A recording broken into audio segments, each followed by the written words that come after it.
Okay, so you want to find the arc length, and we are given this vector. And it's not bad. It's not bad. All you gotta do is do b to a integral, and take that vector and take its norm, and integrate with respect to t. That's it. That's all you gotta do. So, first, why don't we find r prime of t?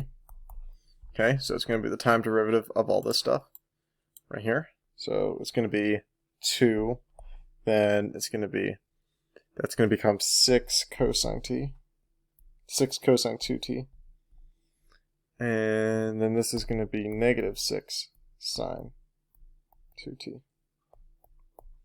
So that's it. That's pretty nice. That's good. Now you want the normal r prime of t. What you do is you take the square root and you square everything inside. So you're going to have 2 squared. Oh, it looks really ugly. I'll not write it like that again. You're going to have 2 squared plus 6 cosine 2t squared. And by the way, you don't put these numbers in yet. You don't put these numbers in, and you only put them in for your bounds, okay? You don't put the numbers in. I used to do that. I used to get in trouble for that. Not good. Sine 2t squared. Okay. So you can see that this is going to become 4 plus,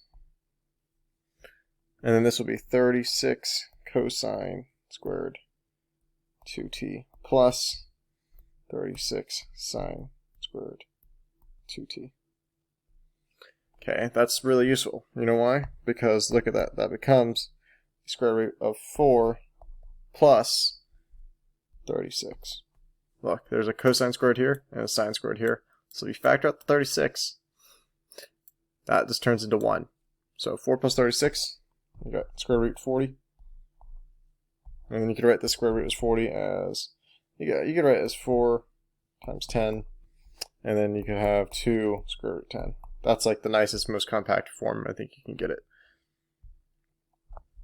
Okay, so now all you got to do is integrate from 2 pi to 0 for 2 square root 10 dt, and all that's going to become is 4 pi square root 10, like, because this is just a constant. And then yeah, that's it.